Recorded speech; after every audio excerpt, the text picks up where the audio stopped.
Ben, pois moi bo día. Imos dar comezo a esta sesión plenaria extraordinaria co primeiro punto da orde do día, que é a toma de coñecemento do pase á situación de non adscritos a 3 concelleiras e un concelleiro da Corporación Municipal, segundo o informe, o expediente que consta na documentación do Pleno. Unha vez feita esta toma de coñecemento, pasamos ao punto segundo da orde do día, tendo en conta xustamente este primeiro punto desa toma de coñecemento, procede para garantir os dereitos de todas as persoas concelleiras e a súa representatividade, pasar a modificar a composición das comisións de informe, estudo e proposta permanentes especiais, de tal maneira que a Comisión de Presidencia, Réximen Interior, Modernización da Administración Especial de Contas, a Comisión de Urbanismo, Infraestructuras, Vivenda, Medio Ambiente, Medio Rural e Servizo e a Comisión de Área Social, Cultura, Participación, Igualdade e Transparencia estaría composta por un máximo de 3 concelleiros ou concelleiras de cada grupo municipal e polas 4 persoas concelleiras non adscritas, e a Comisión Especial de Suxestións e Reclamacións estaría composta por un máximo de 2 concelleiros ou concelleiras de cada grupo municipal e polas 4 persoas concelleiras non adscritas, sempre en todas estas comisións cun voto ponderado segundo a representatividade que cada grupo ou concelleiro ou concelleira non adscrita ten no pleno da corporación. Así que, se lles parece, pasamos á votación deste punto. Cando queira, señor secretario. Se queren intervir, pois, daquela, abrimos unha quenda entonces de intervención. Cando queira, señor Muiños. Bo día a todas e todos, alcaldesa, compañeiros e compañeiros de corporación. Creo que é difícil de xustificar ante a cidadanía o que hoxe está ocorrendo aquí, moi difícil. Seguramente a clave estean as declaracións que o secretario provincial do Partido Socialista fixo hai uns meses, dicindo que lle importaba un huevo quedarse sen grupo municipal en Santiago. Pois agardaremos a ver o que ditamina a xustiza. Pero semella que o camiño se empezou a surtir efecto, lamentablemente.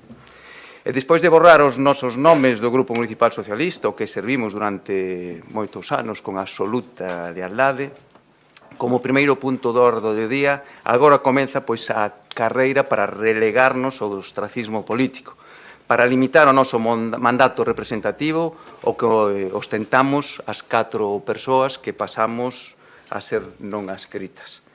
Porque, efectivamente, modificamos agora a composición de 4 comisións para que nós poidamos participar nelas, mentras se nos excluirá doutros 25 órganos de participación política.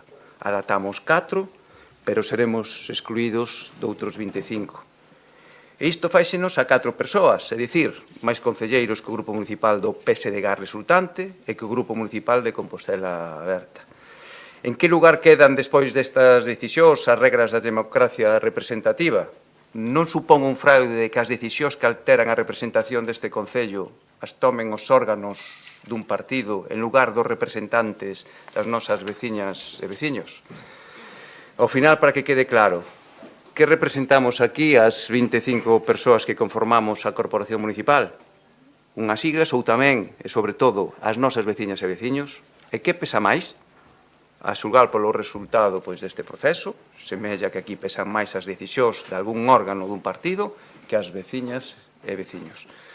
Explícome, nos seguiremos participando na Comisión Especial de Queixas e Suxestións, pero, sen embargo, quedaremos excluídos do Consello de Relacións Veciñais, porque semella que para formar parte dese Consello é máis importante ser do PSOE que ser representante institucional do Concello de Santiago. É iso que votou a cidadanía de Compostela? Pregunto eu, nas pasadas eleccións, as nosas veciñas e veciños votaron para que o PSOE, en impersonal, os representaran no Concello, ou votaron tamén para que Mercedes Rosón ou Mira Castro, por exemplo, representaran nesta corporación. Se a acta de concelleiro é individual e o mandato representativo tamén o é, como pode ser que ese mandato representativo agora se nos limite a nolos 4 porque nos expulsan? Eu vou a decir con mayúsculas, nos expulsan inxustamente dun partido político. Hoxe comeza o camiño para expulsarnos a nolos 4 de máis de 25 órganos de representación política e participación cidadá. Agora permaneceremos nesas 4 comisións, pero pronto chegará a nosa expulsión dos consellos de participación, da comisión de estudio para o ciclo integral da auga, chegará o momento no que se nos excluirá de TUSA ou do Consello Reitor do Auditorio de Galicia, tampouco teremos voz na xunta de portavozos, según etc. Pero saben que, a pesar de todo, nós aquí seguiremos cumprindo coas máis de 10.000 persoas que nos votaron nas pasadas eleccións, e máis aínda, respetando pois o noso mandato representativo que nos sitúa como lexítimos representantes deste Concello. Aquí seguiremos respetando o noso programa electoral, con lealdade aos nosos valores socialistas, pero máis aínda, con lealdade ás veciñas e veciños de Santiago, confiando en que o tempo pois dará e quitará razóns, con resignación, votaremos a favor de seguir participando en 4 comisións, porque é o mínimo que se nos debe garantir. Gracias. Grazas, señor Muiños. Non sei se o resto dos grupos queren intervir. Compostela aberta. Non, gracias. Polo PSDG-PSOE. Moi brevemente vou consumir 15 segundos. Eu, sinceramente, non sei se ten sentido abrir un debate a respecto de cumplir ou non cumplir as normas. Si se abre ese debate, o Grupo Municipal Socialista está por cumplir as normas. E é o que se está a facer, nada máis. Polo Bloque Nacionalista Galego, non. Polo Partido Popular, tampouco. Quere volver a intervir? Espere que vou poñer o tempo cando queira, señor Muiños. Miren, este pleno, pois, cuidamos que non se teria que ter celebrado. Saben que por prudencia deberían ter agardado pois, que a xusticia se pronunciara. Este pleno supón a execución dunhas resolucións do Partido Socialista que se atopan judicializadas, se me apura, pois pode ser unha intromisión e de distorsión pois a labor judicial e un quebranto do noso dereito á tutela judicial efectiva. Oxa, cometemos unha reconfiguración de varias as comisións para que sigamos tendo voz nelas, pero que lle seguirá o borrado dos nosos nomes dos demais consellos de participación e de administración.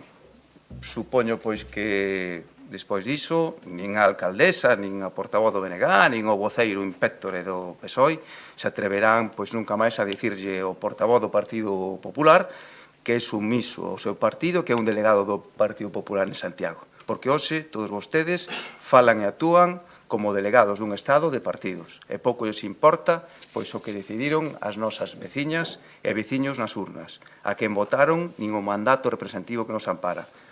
Son vostedes pois máis partido que Santiago. Nos está claro, somos máis de Santiago que de partido. Nada máis, grazas. Grazas, señor Muiños. Non sei se quere alguén fazer uso da réplica. En todo caso, o que está sometido a votación neste punto é esa modificación da composición das comisións de informe, estudo e proposta, tanto as permanentes como as especiais, para garantir xustamente a representatividade de todas as persoas que forman parte desta corporación, para garantir a súa representatividade e a súa presenza nas comisións, seguindo a regulación e a normativa de que nos dotamos e que temos. Así que, cando queira, señor secretario, pasamos á votación. Modificación da composición das comisións de informe, estudo e proposta, permanentes e especiais. Votos a favor? Grupos municipais, BNG, Compostela Aberta, Socialista, concelleiros non adscritos. Votos en contra? Non hai. Abstencións? Grupo municipal do Partido Popular. Apróbase a proposta. Pasamos daquela ao punto 3 da orde do día, que é relativo á xestión de persoal, unha rectificación de erros do acordo de aprobación do cadro de persoal para o exercicio 2025. Ten a palabra o señor César cando queira.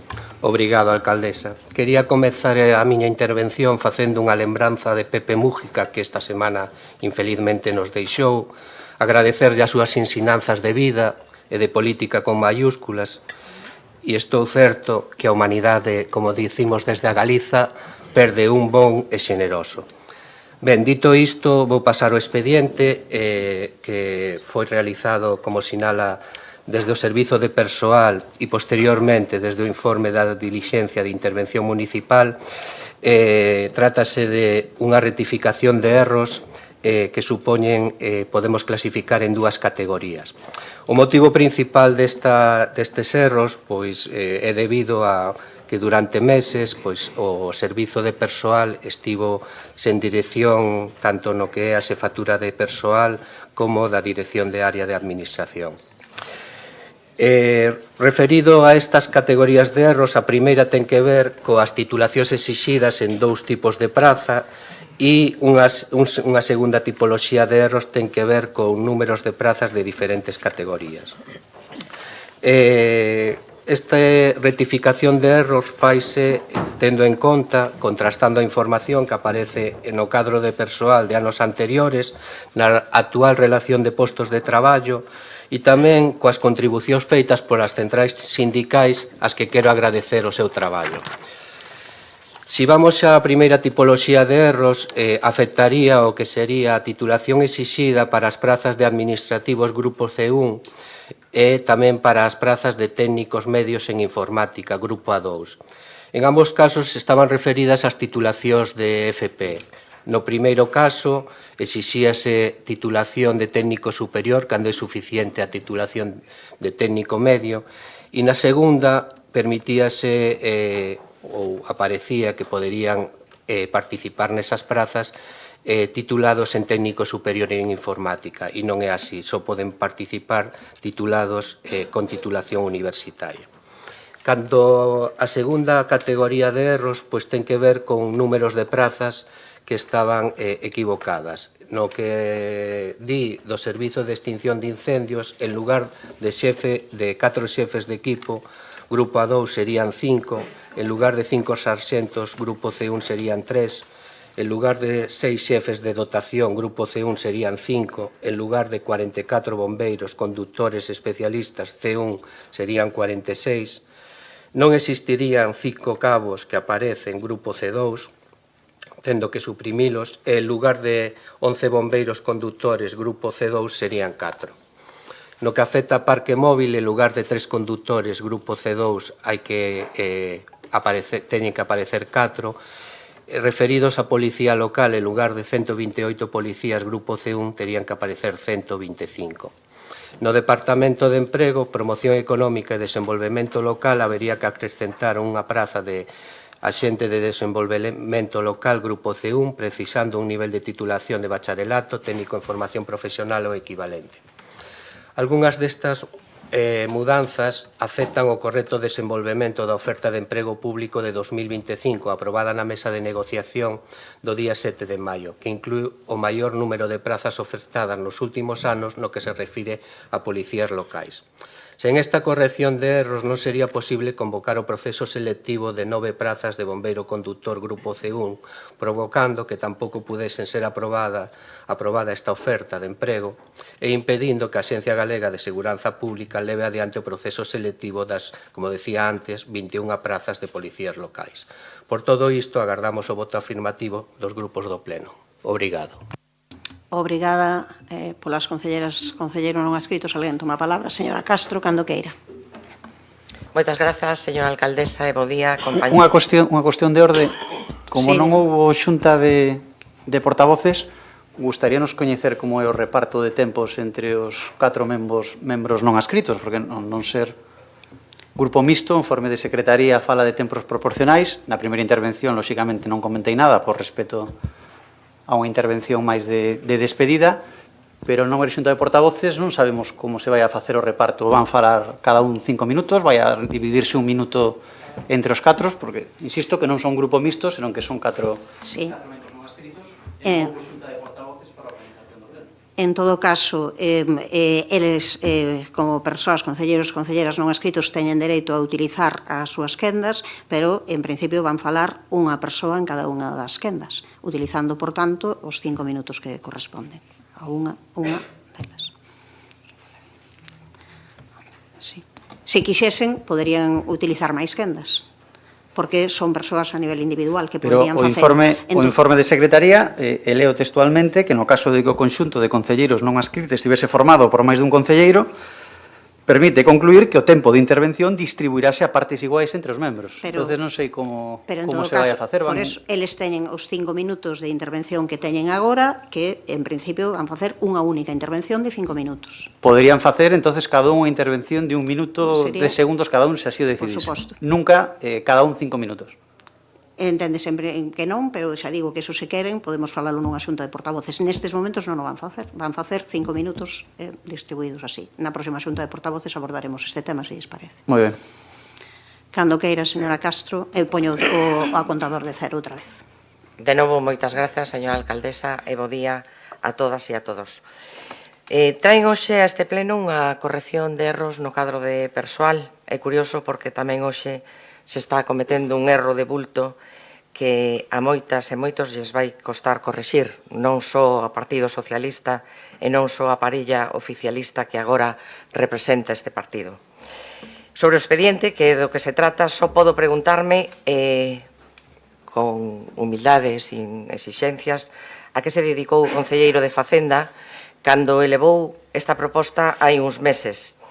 Tamén que fixeron os asesores do goberno local. Incluso me pregunto que é o que fixo a coordinación xeral deste concello. Alguén no goberno revisou o cadro de persoal antes de traelo a este pleno.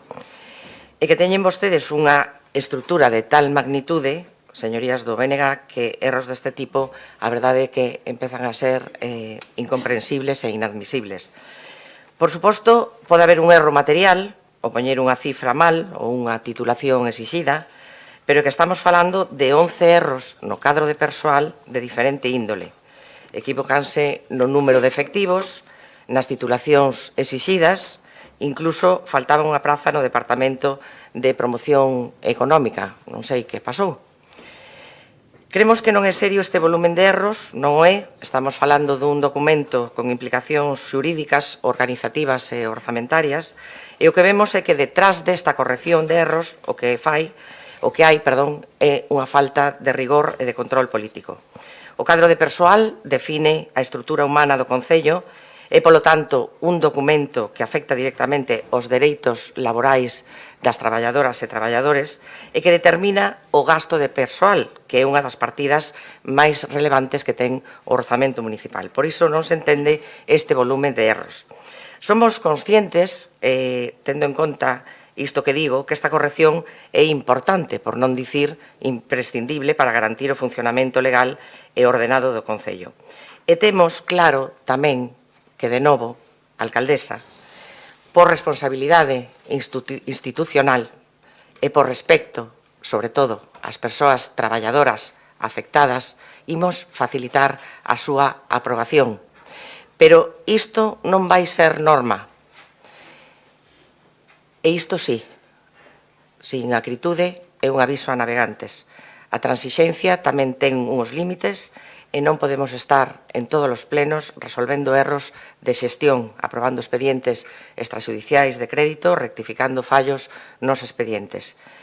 Nos despediríamos máis dilixencia na xestión diaria, maior control político e técnico e máis rigor, porque este expediente que hoxe traen a este pleno, a verdade é que non nos deixa en bo lugar. Nada máis, moitas grazas. Grazas, señora Castro, polo Partido Socialista Galego PSOE, señora Abal, cando queira. Moitas gracias, alcaldesa. Bueno, bo día a todas e a todos. En relación con este expediente, polo que acaba de expor o Concello de Facenda e polo que podemos ver no detalle da documentación que se nos foi achegando a contagotas, pois máis que unha corrección de erros, estamos ante unha modificación do cadro de persoal. Unha modificación que afecta o número de efectivos e o reduce, é dicir, é unha modificación que está reducindo o número de efectivos contemplados no cadro de persoal aprobado polo Pleno. E o primeiro que temos que decir é que o expediente que se someteu a consideración da Comisión Informativa estaba incompleto e está incompleto. O cadro de persoal do Concello de Santiago de Compostela é un expediente que implica gasto, polo que calquera alteración do mesmo ven incrementando o número de efectivos ou ben, como pasa neste caso, reducindo o número de efectivos, ten impacto económico e, polo tanto, no expediente deben de achegarse dous documentos que son imprescindibles. Unha memoria económica e explicativa do impacto económico desta modificación E, por outro lado, o preceptivo informe da intervención delegada, ao tratarse de un cadro do cadro de persoal que é un elemento esencial do orzamento do Concello de Santiago de Compostela, que foi preceptivamente informado pola intervención delegada. Ademais, ao tratarse do cadro de persoal, debería de ser incorporada a dilixencia da negociación da Mesa Xeral de Negociación, da Mesa Xeral de Persoal desta modificación. Pois no expediente que se someteu á consideración da Comisión Informativa falta a memoria explicativa de impacto económico desta modificación, falta o preceptivo informe da intervención delegada e falta a dilixencia da Secretaría da Mesa Xeral de Negociación dando fe desta modificación que non é unha corrección de erros. E xa se está convertendo en costume que sometan a consideración da Comisión Informativa e a consideración deste pleno expedientes incompletos que teñen consecuencias orzamentarias e consecuencias legais. Pero neste caso creemos, dentro do Grupo Municipal Socialista, que non foi por despiste. Realmente creemos que se pretendeu ocultar información, estaban xogando o despiste. Tan pronto puidemos analizar a documentación, no meu caso o sábado, o informe da intervención solicitouse ao concelleiro delegado de Facenda, o informe da intervención delegada e a dilixencia da Mesa Xeral de Negociación. O domingo, o concelleiro de Facenda achega o informe da intervención delegada. Analizado o informe da intervención delegada, detéctase novamente que falta outro documento no que se basea o informe da intervención delegada para emitir o seu informe e falta outro documento da Dirección de Área de Persoal e da Dirección de Área de Coordinación no que, en teoría, se analiza o impacto económico desta modificación orzamentaria. En Comisión Informativa de Facenda, pois celebrada o luns, é dicir, o pasado luns, poñemos de manifesto este dato e solicitamos que nos envíen o informe de 7 de maio no que se basea a intervención municipal para facer o preceptivo informe deste asunto que se somete á consideración do Pleno. E solicitamos este informe porque é esencial, xa que, segundo a intervención delegada, é neste informe, no informe de 7 de maio, no que se di que o orzamento aprobado contempla os créditos necesarios polo que esta corrección non ten repercusións orzamentarias. Preguntamos por esta cuestión na Comisión Informativa porque queremos e debemos ter acceso ao conxunto da documentación que conforman o expediente. E a resposta que obtimemos na Comisión Informativa foi ningunha. Tamén na Comisión Informativa volvemos a recordar que falta a dilixencia da Mesa Xeral de Negociación. O pasado martes 13 o concelleiro de Facenda achega a dilixencia da Mesa Xeral de Negociación, pero seguía faltando o informe de 7 de maio decisivo, porque, insistimos, é a partir deste informe no que arranca todo o expediente que se somete á consideración do Pleno, seguía faltando este informe de 7 de maio. Tras moito insistir, porque, insisto, temos que estar detrás dos expedientes para ter o expediente completo para decidir con fundamento, tras moito insistir, o concelleiro de Facenda achega definitivamente o citado informe de 7 de maio, o citado informe que dá orixe a todo o expediente. Informe no que se pon de manifesto de que, ademais, con esta modificación se produce unha reducción do número de efectivos, hai un excedente de casi 700.000 euros no capítulo 1 do orzamento do Concello de Santiago de Compostela. Aquí teme da seguinte intervención. Xa sabemos que están reducindo o número de efectivos, xa sabemos que esta modificación implica unha reducción de número de efectivos e, en consecuencia, sabemos perfectamente que os créditos orzamentarios chegan para facer fronte ao coste do capítulo 1. Pero, insisto, isto é un expediente que ten impacto económico e, en consecuencia, debíase de achegar desde o minuto 1 o informe da intervención delegada que existía e o informe do 7 de maio no que se cuantifica a incidencia orzamentaria desta modificación que non corrección de erros. Porque as concelleiras e concelleiros que integramos este pleno, que formamos parte deste pleno da corporación, non é que só teñamos o dereito de acceder a todo o expediente, senón que temos o deber de acceder a todo o expediente e de analizado en detalle para adoptar a decisión que mellor conveña aos intereses do Concello. Nada máis nesta intervención primeira. Gracias. Grazas, señora Val, polo Partido Popular. Señora Ferreiro Cando queira. Moitas gracias. Bo día a todas e a todos. Este goberno non deixa de sorprendernos. No mes de abril se traía a pleno unha corrección de erros do orzamento municipal por equivocarse no obxecto de 15 subvencións nominativas, pois agora traínos esta outra corrección de erros referido ao cadro de persoal. Dende logo, este erro é unha manifestación máis da debilidade deste goberno, que ata descoñece o persoal co que conta e teñen que ser outros tras publicarse no portal de transparencia os que detecten estes erros. Como é posible que pase isto? Non é de extrañar se recordamos que para a elaboración do orzamento deste ano no capítulo 1 o Concello apostou por innovar, saltándose a legislación aplicable. En vez de remitir os diferentes listados de persoal como se viña facendo en anos anteriores, achegou un informe explicativo inventando unha nova metodoloxía de elaboración do orzamento deste capítulo. E así lles foi. E non o digo eu, que o di o informe da Oficina Orzamentaria. E, de feito, mesmo semella que non sabían nin como arranxar a situación, porque na documentación de expedientes se di que para identificar os erros houbo que recorrer a información de anos anteriores, a relación de postos de traballo aprobada, así como as achegas das centrais sindicais, o que demostra, unha vez máis, a dificultade que teñen para xestionar que non son capaces de elaborar o cadro de personal do Concello. E, ademais, ata se lle quita importancia alegando que a corrección destes erros non supón un incremento no crédito consignado no capítulo 1. Xa sabemos, menos mal, que neste caso as contas saíron a favor, pero se chega a ser o contrario. En fin, como dicía a compañeira do Grupo Socialista, estes erros sí que teñen repercusións orzamentarias, porque son o exemplo da mala planificación orzamentaria deste Concello.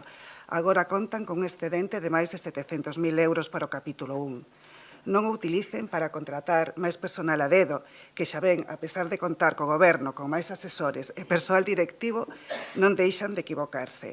Un bo exemplo de que non deixan de equivocarse é que no anexo de estimación do balance que incorporan na documentación refírense a unha corrección fan referencia a 125 axentes de desenvolvemento local. Xa me explicará. Coido que se están referindo a policías, non a xentes de desenvolvemento local. Revisen, porque os datos non son fiables, as presas non son boas conselleiras.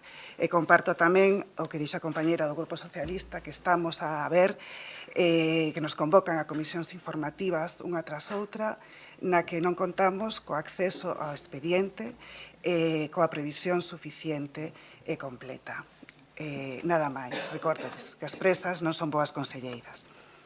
Grazas, señora Ferreiro. Tempo para a réplica para o señor César, cando queira.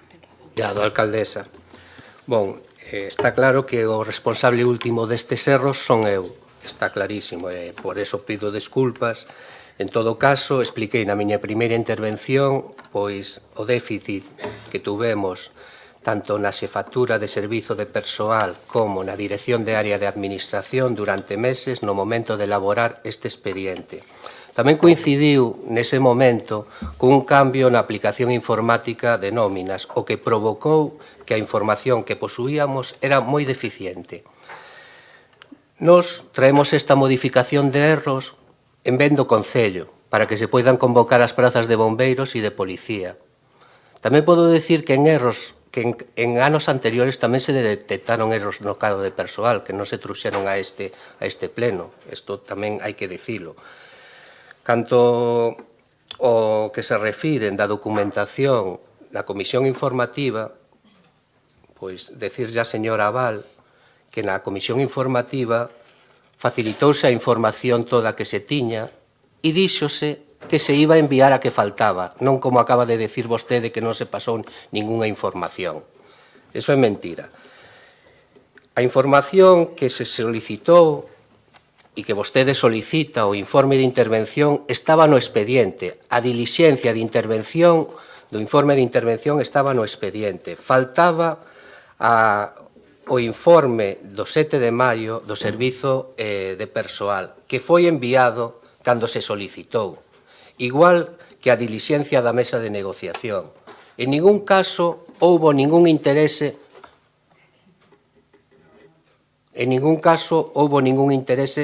de esconder información, simplemente era que non estaba incorporado no expediente e cando se solicitou enviouse a información. Esa é a realidade. A memoria económica aparecen os datos económicos desta corrección de erros no anexo do expediente do Servizo de Persoal. Non sei que outra memoria económica precisan. E, polo demais, agradecer o voto das 4 persoas que están no grupo de non adscritos e máis nada. Obrigada, señor César. Señora Castro, non sei se quere facer uso. Non. Ten 2 minutos 15 segundos se quere, señora Abal, cando queira. A ver, señor concelleiro, isto non é unha corrección de erros. Isto é unha modificación do cadro de persoal. Eu agradezo e, ademais, de verdade, porque eu creo que a partir de agora tamén dentro do Grupo Municipal Socialista, porque queremos ter unha oposición constructiva, e isto é moi importante, e porque queremos ter unha oposición constructiva e ter todos os elementos para poder votar, para poder facilitar a acción de goberno, é polo que estamos detrás dos expedientes. Non se esquezan. É dicir, igual para nós, se queremos ter un perfil eminentemente duro, o que collemos e decimos, nada, pois directamente votamos en contra porque falta isto, falta isto, falta isto e falta isto. Supoño que é o que queren. Eu agradezco a alcaldesa e aos concelleros de goberno que revisen o expediente que supuxo a disposición coa convocatoria da Comisión Informativa.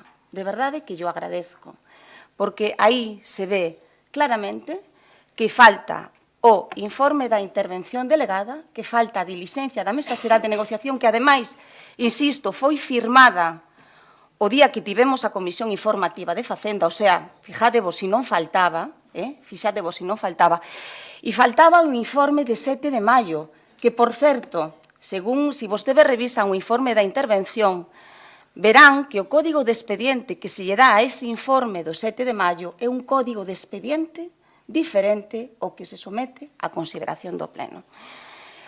Señor concelleiro, nós vamos a tratar de facilitar, e dende logo queremos facilitar e somos os primeiros interesados en que saian adiante estas plazas, porque nos preocupan o número de efectivos do Concello de Santiago de Compostela e nos preocupa a situación débil na que se queda a Policía Local tras as importantes xubilacións que se van a cometer.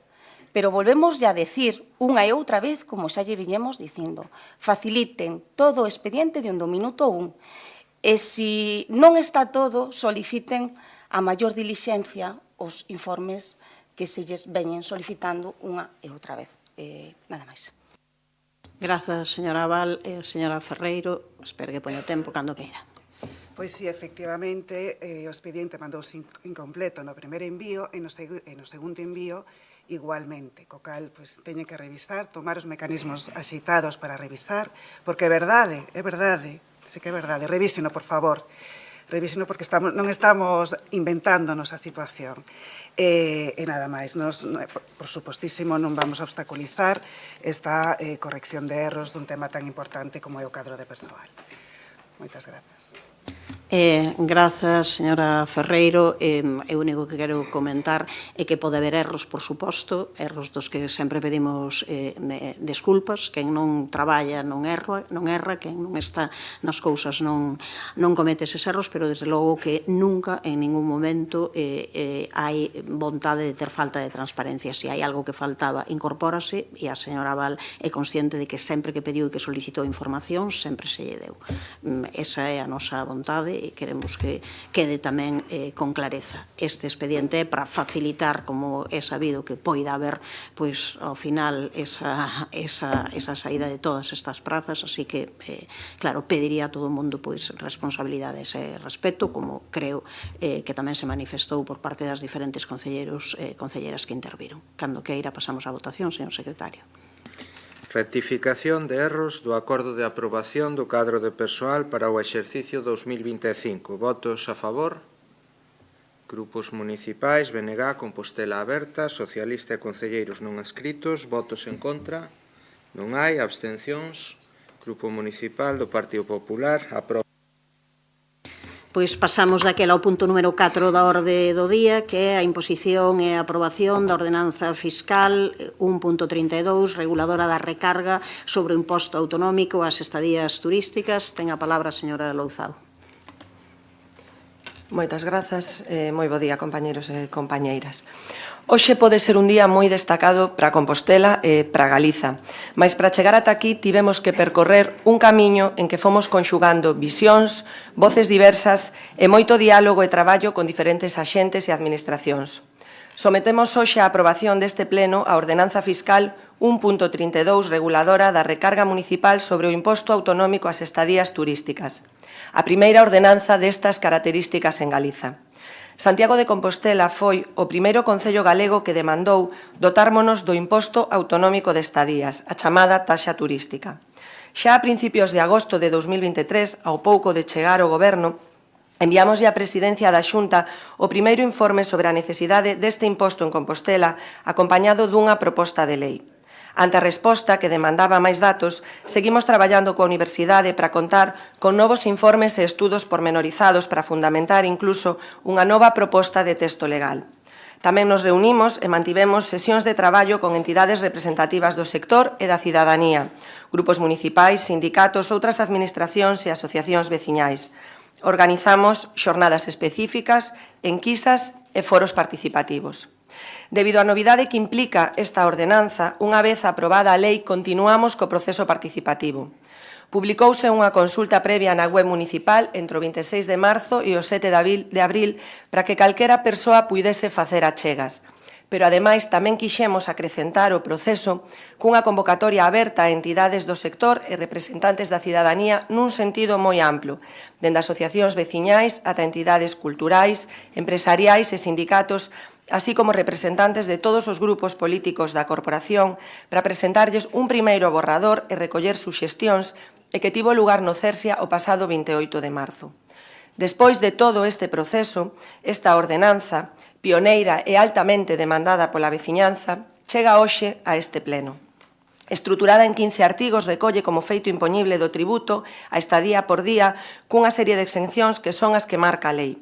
O gravame que se aplica é o máximo que permite a lei autonómica que crea o imposto, de 1 a 2,5 euros por día, dependendo da categoría do establecemento, e ata un máximo de 5 días. A xestión farase con autoliquidacións semestrais dos establecementos.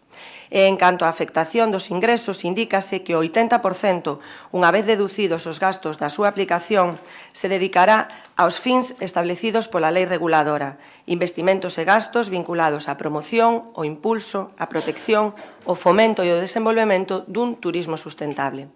O último artigo crea e regula unha comisión municipal de asesoramento e seguimento para asesorar sobre a aplicación deses ingresos.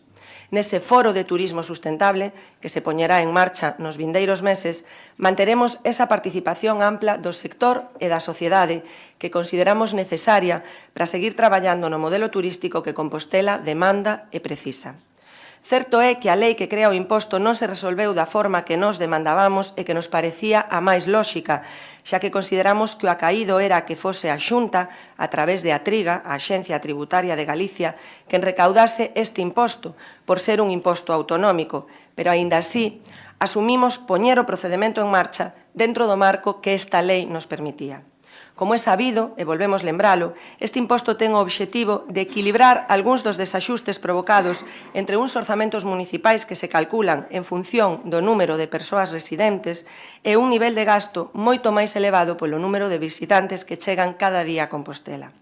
Por dar só un dato, Compostela atópase entre as primeiras cidades do Estado español en relación á presión turística sobre as persoas residentes, o rexistrar unha ratio de 9,45 turistas por habitante, superando en case 5 puntos destinos como Barcelona ou Sevilla. Equilibrar estes gastos implica non só os servizos básicos que todos temos en mente, senón tamén ter máis recursos para mellorar o concello e, por tanto, a vida da veciñanza, e ao mesmo tempo tamén o que queremos ofrecer, o que podemos ofrecer a quen nos queira coñecer, seguindo a nosa máxima de que o que é bo para quen viva aquí será bo para quen nos visite. E, por suposto, tamén significa máis recursos para traballar por obxectivos como a diversificación ou a desestacionalización, é dicir, a mellora do sector. En definitiva, a ordenanza que hoxe sometemos a votación é un chanzo máis en todo o traballo que estamos a realizar para implementar un novo modelo turístico baseado na responsabilidade, no compromiso coa sustentabilidade do destino e na convivencia armónica coa vida cotiá da veciñanza. Moitas grazas. Grazas, señora Louzao. Vai intervir a señora Rosón, pareceme a continuación, cando queira. Moi bo día a todos e a todas. Santiago de Compostela pois é unha cidade declarada Patrimonio Cultural da Humanidade pola UNESCO. Santiago é un centro de peregrinación mundial e somos un concello cun enorme atractivo turístico que, por suposto, debemos seguir potenciando. Porque, efectivamente, o sector turístico ten un importantísimo peso na economía da nosa cidade e supón unha fonte de riqueza e xeración de emprego. Iso é innegable, pero é que a taxa turística fronte ao que poidan decir os escépticos non vai en contra do sector nin do turismo. En última instancia, sirve para mellorar a nosa oferta turística. A taxa non busca castigar o visitante, senón protexer o que fai desta cidade un destino totalmente único. Compostela leva recibindo, e sobre todo nos últimos anos, pois unha enorme afluencia turística que, ademais dos positivos efectos económicos, está pois tamén a xerar, como todos sabemos, pois unha crispación en termos de convivencia entre veciño e turista e, por suposto, supón tamén un sobrecusto en determinados servizos. A taxa turística permitirá reforzar o mantemento do patrimonio, incrementar ou reforzar os servizos públicos nos barrios máis afectados pola presión turística. E iso, ademais de contribuir a sufragar eses sobrecustos que agora corren a conta das persoas que tributan en Santiago exclusivamente. Tamén supón mellorar considerablemente a nosa oferta turística. Porque a pregunta non é se o turismo debe aportar, senón se podemos seguir sostendo este modelo sen que nos custe calidade de vida. E a resposta é que non. A taxa turística, ademais de permitir recadar, tamén ten un efecto psicolóxico positivo sobre a ciudadanía. No noso concello, e creo que a ninguén de nós será lleo a esa realidade, pois creceu nos últimos tempos o malestar pola presión turística en Compostela e en outras cidades de todo o mundo. Porque iso implicou a subida dos alugueiros, a saturación dos espazos públicos e algunha práctica incívica, a perda da identidade dos barrios, entre outros. Fronte a iso, a taxa turística transmite unha mensaxe clara. O visitante tamén contribúe. É partícipe nunha cidade que é patrimonio da humanidade e que, polo tanto, tamén é súa cidade. Que quen teña que disfrutar de Santiago aporte unha pequenísima parte para a súa sostenibilidade non só é xusto, senón que xera entre os veciños e veciñas a sensación de equilibrio, de corresponsabilidade e axuda a rebaixar a tensión social fronte ao turismo masivo. Creemos firmemente na taxa turística. E revisando o texto tamén creemos que se trata dunha ordenanza acorde á realidade que contempla exencións para casuísticas que no noso concello son habituais, cuestións de saúde ou de práctica deportiva federada, por exemplo. E tamén sobre as entidades colaboradoras que se encargarán do cobro da taxa. Hai que recoñecer que, aínda que isto seguramente supoña un esforzo pola súa banda, tamén se dota de facilidades como a posibilidade de realizar esa autoliquidación de forma agregada cando se teña máis dun establecemento. Polo tanto, tamén se procura acomodar a ordenanza ás necesidades do sector. Nesta primeira intervención, nada máis, despois falarei dos prazos e dos tempos que son moi axustados a estas alturas. Só decir que agora o voto das catro concelleiras socialistas non adscritas será a favor. Nada máis e moitas grazas. Grazas, señora Rosón. Ten a palabra a señora Rozas, cando queira. Moi bo día a todas e a todos. Hai só unhas poucas horas, na tarde de onte, participábamos todas nós noutro pleno ben distinto a este, no que conmemorábamos o centenario da unión do Concello de Conso co Concello de Santiago. Era o 15 de maio de 1925 cando se producía ese acordo que non estivo daquela, claro está, exento de polémica. como tampouco estivo exento de polémica o debate ao que hoxe nos enfrontamos neste pleno. A ponencia do Concello de Santiago, que avaliou esa unión entre o Concello de Conso e tamén o de Enfesta, recorda que se solicitou esa unión no ano 1887, é dicir, pasaron 38 anos, desde o inicio dos trámites ata que efectivamente o Concello de Conso e o Concello de Santiago foron un único ente. Di un relato infantil que eu lle conto moitas miñas fillas que quen espera por unha cousa boa nunca espera demais. E iso foi o que aconteceu en Conso e isto é o que acontece hoxe neste pleno. Hoxe tomamos unha decisión que, se somos honestas, podíamos tela tomado fai unha década. Unha decisión que non se tomou nese momento porque pesaron as visións curtopracistas e intereses que nada tiñan que ver coa cidade de Santiago. Hoxe aprobamos unha medida que a miña organización, que Compostela Aberta, puxo sobre a mesa no 2015, hai 10 anos. Abrindo un debate valente, que xa chegara a outras cidades turísticas e que era evidente tamén que chegaría a Santiago. Iso era unha cuestión só de abrir os ollos e mirar para Europa.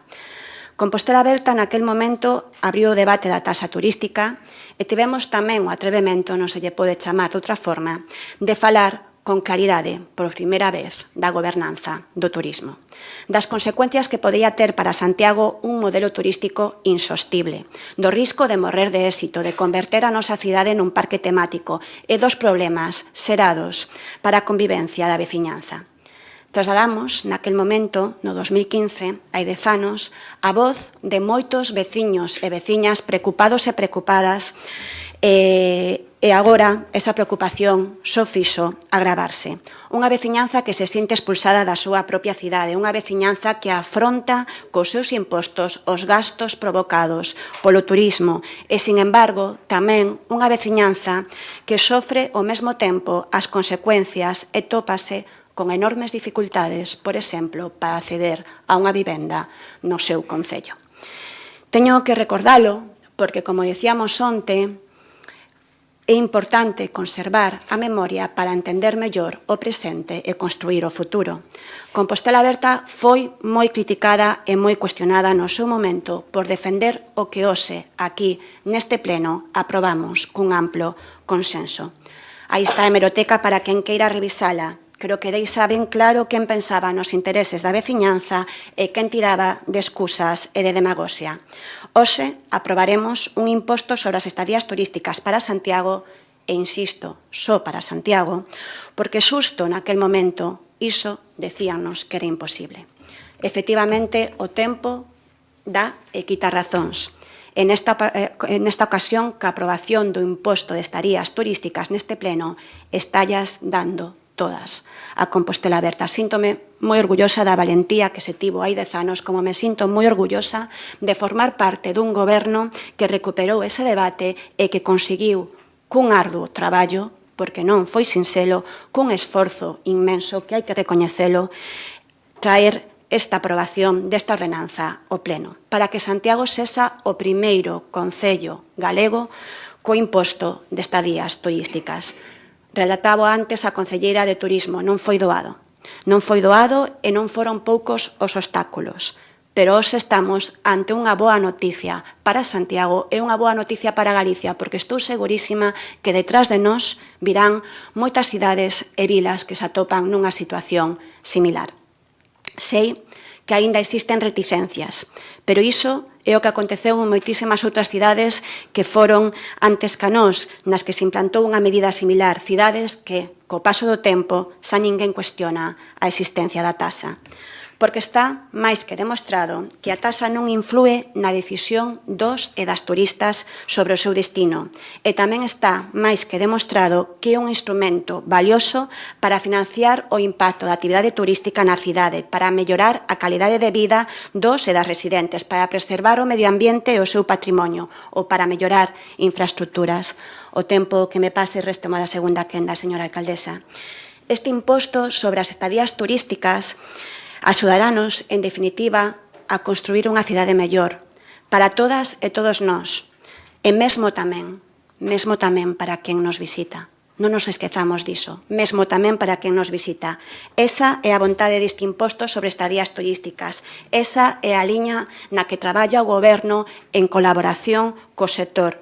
E sei que todos os cambios custan, que todos os procesos son complexos e que, por suposto, leva certo tempo a adaptación, pero teño o convencemento de que Santiago non será unha excepción, igual que moitas outras cidades. O imposto de estadías turísticas que por fin se implementará permitirános ter máis recursos para ter unha mellor cidade e para ter un modelo turístico máis sostible. E ese deberá ser o único obxectivo de todas e todos nós. Moitas grazas. Grazas, señora Rozas. Polo PSDG-PSOE ten a palabra o señor Guinarte, cando queira. Moitas grazas, bo día de novo. Bueno, eu vou centrar a miña intervención na valoración da ordenanza que hoxe temos que aprobar e de paso, porque non queda máis remedio, na valoración da lei que permite a súa aprobación, porque é que realmente o debate sobre a taxa turística é un debate ao que chegamos, pois, a lo menos 30 anos tarde. A taxa turística é unha realidade en prácticamente todos os países de Europa, en moitísimos países de Europa, en moitísimas cidades europeas, dende, a lo menos, principios do século XXI.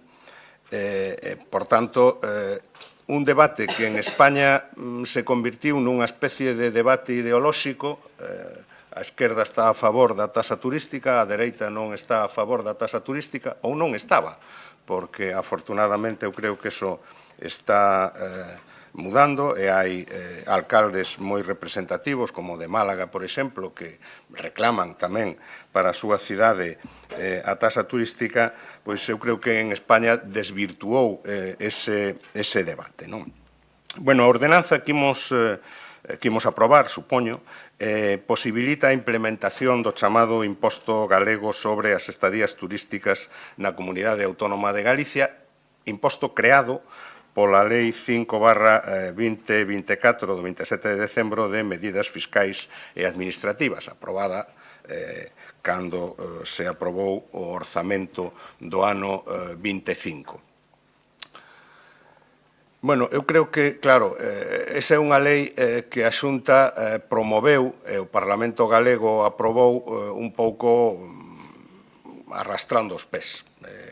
Non había unha vontade política clara de aprobar unha lei que crease unha taxa turística e eu creo que eso nótase en bastantes aspectos da lei. A lei crea o imposto, pero inmediatamente establece unha bonificación do 100% e pasa a pelota aos concellos para que establezcan unha recarga no caso de que desexen que o imposto que a lei crea sexa realmente efectivo, permita, por tanto, a recadación de recursos. Pero, ademais, para a xestión do imposto, prescinde dun instrumento que eu creo que era o axeitado para poñer en marcha este tributo, que é a triga, un instrumento que a Xunta ten moi ben dotado, o que se lle recoñece unha moi boa capacidade de xestión, e tamén pasa aos concellos esa tarefa. A lei, por outra parte, fai algunhas previsións respecto á creación de programas informáticos ou medios electrónicos dos que de momento non se sabe nada. Por tanto, eu creo que, en fin, é unha lei que se creou, ademais, dun xeito un pouco estrano. En fin, o presidente da Xunta de Galicia pedíndolle a un concello que lle pasase un texto para aprobar unha lei. Bueno, aquí temos un diputado do Parlamento de Galicia que non me desmentirá en que normalmente as leis se elaboran no propio Parlamento polas comisións que o Parlamento ten e os diputados, eu recoñezolles extraordinaria capacidade para elaborar e aprobar as leis. Por tanto, parece que era unha especie de mandato que, bueno, pois se non lo piden, pois imos facelo. Eu creo que nese sentido o nacemento non foi cunha vontade realmente clara de aprobar a lei. Claro, a ordenanza realmente o que fai é unha especie de transposición da lei, non ten moito marxe para facer moito máis. A lei ten algunha cousa boa, non o nego. Por exemplo, o destino da recadación. A recadación que se prevé finalista, o sea, hai que dedicar os recursos a unhas determinadas finalidades, e eu creo que son amplos e está ben concebido. E, por outra parte, a recadación é para os concellos. En outros modelos non é para os concellos a totalidade, nin unha porcentaxe mayoritaria da recadación. Por tanto, ten aspectos bons. A ordenanza, descónteme da segunda quenda, a ordenanza decía que é unha especie de transposición. Hai aspectos nos que eu creo que se debeu elaborar doutra maneira. Eu creo que faltou, eu creo que o máis importante, faltou diálogo co sector. Vamos a ver, se un analiza o documento de consulta pública, claro, aí efectivamente, aparecen seminarios organizados coa universidade, moi ben, aparecen, en fin, outro tipo de actividades, aparece a reunión no CERSEA, a que eu asistín, pero non hai unha reunión específica coas asociacións que van ser os suxeitos pasivos sustitutos, van ser quenes recaden o diñeiro que vai ir ás arcas municipais. O sea, non son calquera. Xa sei que non están a favor da taxa turística, na súa maioría, pero iso non é razón para non falar especificamente e directamente con eles, e só con eles, que ten un papel moi específico no que ten que ver coa taxa turística. E eu creo que iso non se fixo. Non se fixo, e eu creo que é unha eiva importante na tramitación da ordenanza, e así o insinúa ou deixa ver algún dos informes, o informe de tesourería, por exemplo. Entonces, eu creo que ainda se está a tempo, non obviamente antes da aprobación, pero eu creo que hai que ter esas conversas, porque estes operadores ten que saber como ten que traballar para realizar o seu labor, que non é un labor calquera, insisto, son sustitutos do suxeito pasivo, son os que van recadar o diñeiro para as arcas municipais, non? Bueno, eu creo que ese é a eiva fundamental na tramitación da taxa. Nos imos apoiar a aprobación da taxa, porque no mandato pasado a concelleira Marta Val foi a primeira que se manifestou no pleno do Grupo Socialista a favor da taxa turística, e eu encarguei un informe á universidade, que eu creo que algo ten que ver que despois se lle mandou á Xunta de Galicia para a aprobación da lei. Por tanto, obviamente, nos non nos imos opoñer e nos imos aprobar, imos a apoiar a aprobación da taxa. Pero, insisto, hai cuestións, sobre todo, de tramitación e de diálogo co sector nas que se debeu ter traballado de outra maneira. Obrigada, quedanlle 30 segundos para a réplica polo Partido Popular. Señor Berea, cando queira. Grazas, presidenta.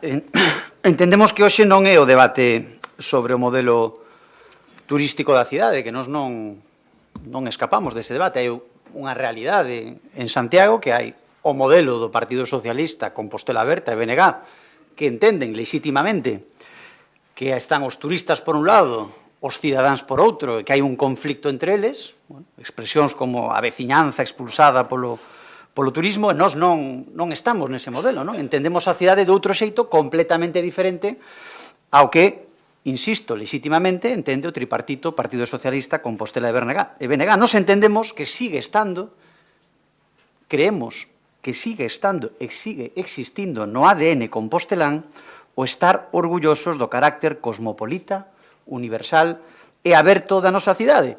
E queremos seguir sendo así. Non queremos que nos cambien o modelo de cidade. Creemos que os santiagueses e os composteláns estamos orgullosos de ser únicos, de ser diferentes. Non queremos ser como o resto de cidades. Pero ese non é o debate. Podemos telo, e o temos en moitas outras ocasións. Estamos aquí para debatir o expediente da taxa turística. Nos imos a seguir mantendo o noso posicionamento. Unha posición exixente e unha posición vixiante. Defendemos unha taxa turística dialogada, consensuada e participada cualitativamente polo sector hoteleiro e polo sector hosteleiro, por cuestións que xa se mencionaron. Defendemos unha taxa turística beneficiosa para a cidade. Que é unha taxa turística beneficiosa para a cidade?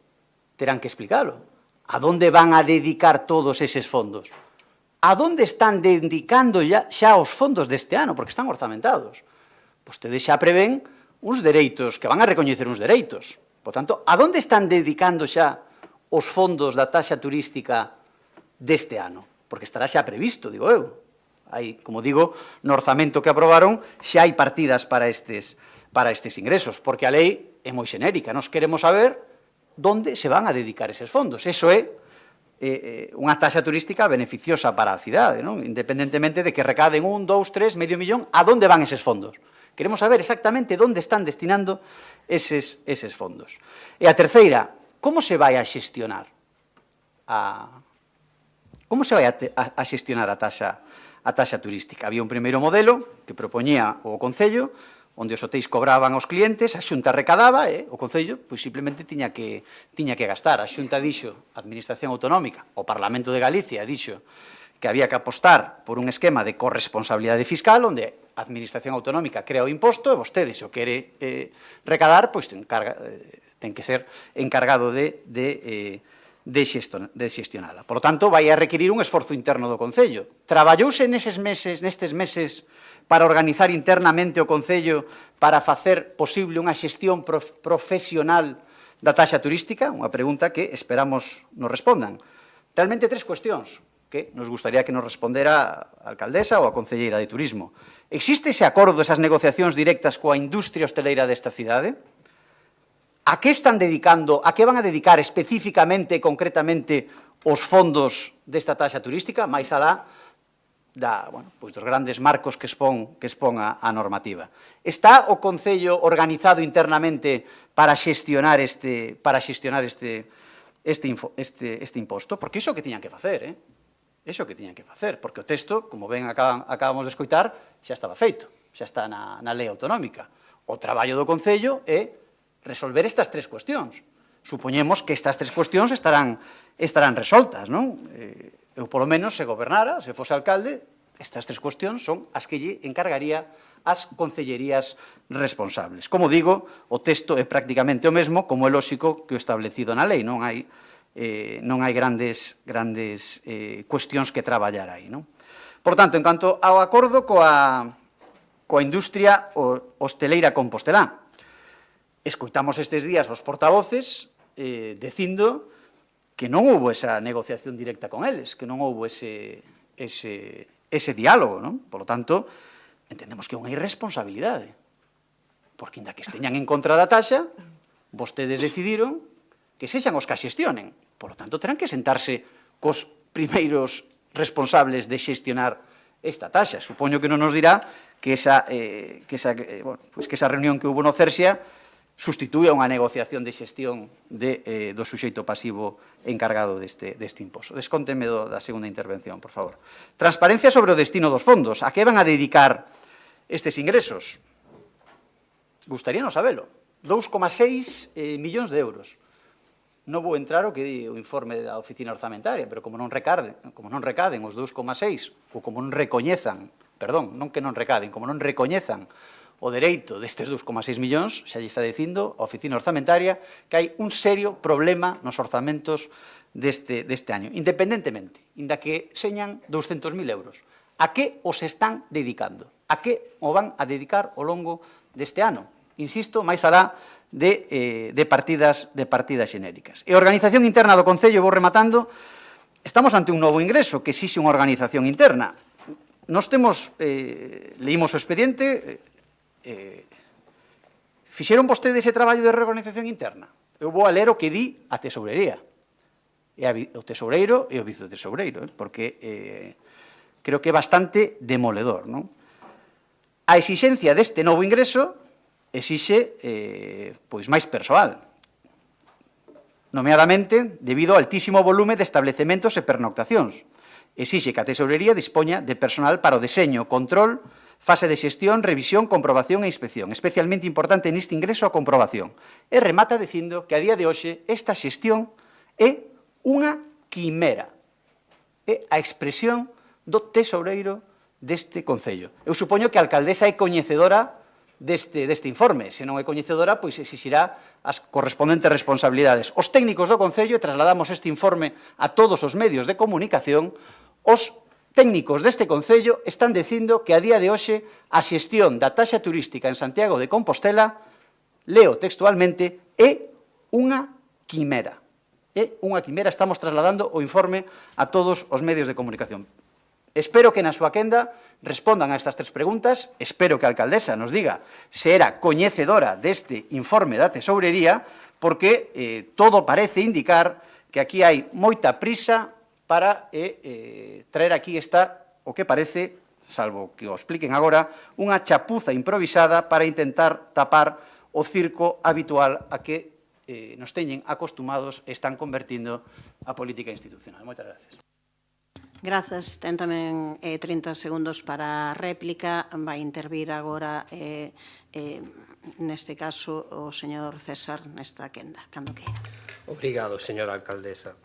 Bon, no que se refire, pois, todo o que acaban de comentar, pois, está claro que esta taxa existe porque o Concello de Santiago foi abandeirado nesta proposta e, como se dixo tamén, non só por parte do noso grupo, sino tamén por parte do Grupo Socialista.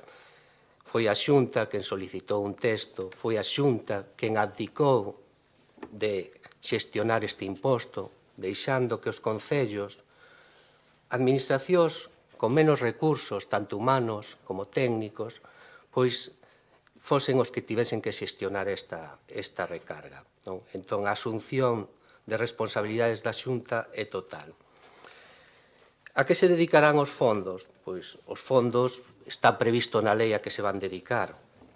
O 80% descontando, o 80% da recadación descontando os custos de xestión, tense que dedicar a cousas moi concretas que aparecen na lei. Desde hai moito tempo levamos reunidos coas organizacións do sector. Máis de 200 veces falamos con elas e con elas seguimos traballando para ver como se pode xestionar da mellor forma posible esta taxa, como se pode, a onde van a ir destinados estes recursos que se van a conseguir, e houbo un proceso de consulta aberta onde puderon facer todas as aportacións que quixeron. Canto que vai a ser a xestión da taxa por parte do Concello, o Concello leva meses traballando no que vai ser a súa cobranza. Existen xa traballos feitos para que desde as aplicacións do Concello as organizacións e os establecementos turísticos poidan facer as dúas autoliquidacións que teñen que facer anualmente. Neso xa se está traballando e estarán funcionando no momento que as autoliquidacións teñan que ser feitas. Facilítase, como se dixo tamén anteriormente, que agrupar varios establecementos si son do mesmo propietario. Por lo tanto, vaise facilitar todo o posible o que é a xestión do que é a recarga que, como digo, vostedes abdicaron na súa xestión. O proceso de consultas abarcou diferentes reunións. Desde a Concellaría de Turismo, como digo, levanse reunidos en innumerables veces con eles. Houbo xornadas, como xornada do impacto do turismo. Rematou o seu tempo. Disculpe, rematou o tempo. Quenda para agora para a señora Rosón, cando queira. Moi brevemente. Bueno, como dicía antes, agora pois o que máis nos preocupa, agora mesmo pois temos que recoñecelo, que son os prazos, os orzamentos. No capítulo de ingresos contemplaban, como todos sabemos, 2,6 millóns de euros pola taxa turística. Vanse producir estes ingresos, temos marxe de tempo para que así sexa, teñen prevista esa estrutura municipal para poder xestionar eses recursos, eses ingresos, período de exposición ao público, aprobación definitiva, despois o ingreso da autoliquidación do segundo semestre, que entendo que sería o que poderíamos chegar coa ordenanza aprobada, pois debería producirse entre 1 e o 20 de xaneiro do vindeiro ano. Que van facer? É certo que coa taxa turística, a pesar do que acaba de manifestar, pouco traballo se adiantara o anterior concelleiro responsable, pero evidentemente imos moi tarde. E isto pode provocar un desequilibrio orzamentario importante. A nosa vontade política é clara e así vamos deixar patente na votación, pero as dúbidas sobre os prazos e os tempos son máis que razonables. Moitas grazas. Grazas, señora Rosón. Espere 2 minutos, señora Rozas. Grazas, señora alcaldesa. Señor Berea, o carácter dos santiagueses e santiaguesas, cosmopolita, acolledor, aberto, que definía antes, non varía polo feito que a cidade teña unha taxa turística, como non variou tampouco o carácter da xente de Lisboa, de Praga ou de calquera outra cidade que aprobou esta taxa. O que sí que varía, con isto que hoxe aprobamos aquí, é quen paga os gastos da presión turística da nosa cidade, que deixarán de ser os veciños e as veciñas. Porque, señor Berea, negar a presión turística en Santiago é negar a realidade. Santiago está constatado con datos, ten unha gran presión turística. Está constatado con datos e informes de organismos alleos a este goberno e mesmo a este concello. Con todas as limitacións polo marco aprobado, con todas as cuestións que se poden mellorar porque estamos nunha aprobación inicial. Insisto, hoxe estamos ante un día importante no capítulo do Concello de Santiago na gobernanza do turismo. Somos a primeira cidade de Galicia que aproba o imposto de estadías turísticas e que fai unha aposta clara e contundente polo turismo, pola gobernanza dun turismo sostible. Creo que é unha boa noticia para todos e todas. Moitas gracias. Grazas, señora Rozas. Ten 30 segundos. Espere que... en canto chegue a 30 ten que parar. Moitas grazas. Xestione o seu tempo, como poidas. Procurarei, non? Bueno, en fin, insistir nalgúna das cousas que decía. Os informes que se achegan ao expediente de aprobación pon de manifesto algunhas das cousas que eu decía. O informe de tesourería, sen ser unha cuestión que lle afecte directamente, claro, termina sementando dúbidas sobre se realmente se cumpliu o requisito de consultas aos interesados. Dice, non é función avaliarse. Bueno, pois, en fin, eso fai pensar que algunha dúbida hai. E logo, os informes de contabilidade e intervención, claro, dinnos que non se van a recadar os cartos inicialmente orzamentados, nin moito menos, e ademais se van a ingresar no mes de xaneiro do ano que ven, porque isto vai a ser efectivo no mes de xullo, e a liquidación é semestral. Por tanto, isto vai ingresarse no mes de xaneiro próximo. Falen co sector. Cuestións tan concretas como que documentación é suficiente para acreditar algunha das moitas exencións ou non suxeccións ao imposto son requeridas. Pois eu creo que iso é algo que se pode acordar, que se pode falar con eles, por máis que estean en contra, de momento, da taxa turística. Eu creo que é algo que se debe mellorar. Pasouse do tempo. Tiña tamén 30 segundos, señor Berea, cando queira. Sí, eu pediría ao goberno local que nos deixe a nos defender o noso modelo de cidade, independentemente. Vostedes falaron de que a veciñanza síntese expulsada polo turismo e nos decimos que creemos que no ADN compostelán están orgullosos do carácter cosmopolita, universal e aberto desta cidade e que non queren cambiar o modelo de cidade. Por suposto que é un debate independente da taxa turística. Eu votei a favor da taxa turística no Parlamento de Galicia, pero neste expediente, que é o que estamos falando hoxe aquí, hai eivas. Eu pido que responda a alcaldesa se era coñecedora do informe de tesourería que está dicindo, os seus servicios técnicos, está dicindo que a día de hoxe a taxa turística é unha quimera que se poida xestionar cos recursos que ten e coa organización interna que vostede ten. Por certo, un héroe habilitado, porque xa sabemos o que pasou co anterior que se pasou criticando as propostas deste Concello. Por tanto, felicitar a valentía do tesoureiro e do vicetesoureiro. Rematou o seu tempo. Esperen que vou marcar o tempo tamén. Ben, pois é evidente que hoxe é un día histórico para Galiza, é evidente que Santiago colle xustamente pois unha demostración na práctica do que significa ser capital para defender o interese xeral, un interese que vai moito máis alá do local, porque tomou a iniciativa no debate público, xustamente intentando pois eso, buscar o equilibrio entre o positivo e o negativo de todo o que ten que ver os efectos do turismo, entre os intereses da veciñanza e os intereses das persoas visitantes e do mercado turístico. Tomou a iniciativa tamén nas mudanzas normativas, xa foi exposto aquí, defendendo esa aprobación dunha lei autonómica, e hoxe culminamos ese proceso cunha ordenanza que é, sin ninguna dúbida, pioneira, que concreta a aplicación do imposto do noso Concello e dun imposto que van pagar as persoas visitantes, non? Clarísimamente, as persoas que usan os aloxamentos por motivos turísticos para equilibrar eses custos que ocasiona esa actividade. Houbo negociacións co sector, houbo distintas reunións independentes desa do 28 de marzo, houbo varias reunións dese tipo.